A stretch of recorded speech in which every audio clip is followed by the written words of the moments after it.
พี่น้องเห็นตะปูป่ะพี่น้องตะปูยักษ์พี่น้องเห็นป่ะนี่แคมฟังทะเลพี่น้องมันนี่กระปั้นจะเป็นซอกกินอาหารทะเลสดๆพี่น้องจะเป็นห้อยบ่จะเป็นกุ้งบ่จะเป็นปูพี่น้องซอกจับก่อนมันนี่พี่น้องเบิ่งก่อนสิได้หรือบ่ได้พี่น้องฝนตกค่ำมันนี่พี่น้องโอ้ยพี่น้องนี่ไปเอาสไลด์มากินพร้อมมันนี่พี่น้องเห็นป่ะ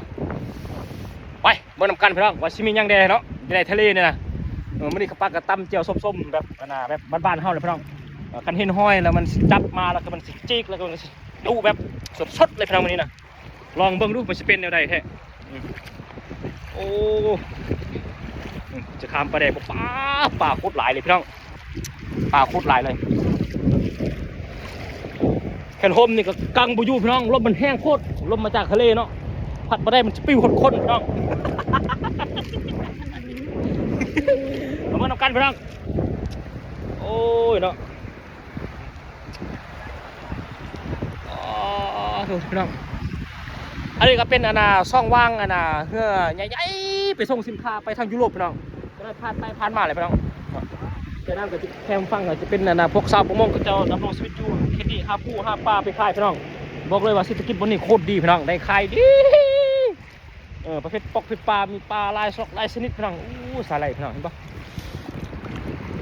นี่สาไลพี่น้องสาไลอะไรนี่พี่น้องด้วยนี่อ๋อที่ดูเอาถุงยางมาใส่ก่อนจะมาเห็ดตั้มเห็ดยำอยู่ห้องอะไรมื้อนี้นะโอ้สาไลสดๆมัดๆเลยพี่น้องไปฟังนี่สาไลมดอันนี้เขียวๆนี่นะเดี๋ยวคุณบอกพี่น้อง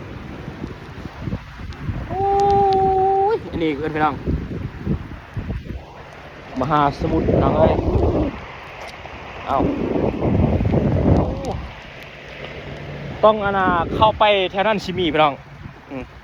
มันบอกถลกลึกไปแหละเอา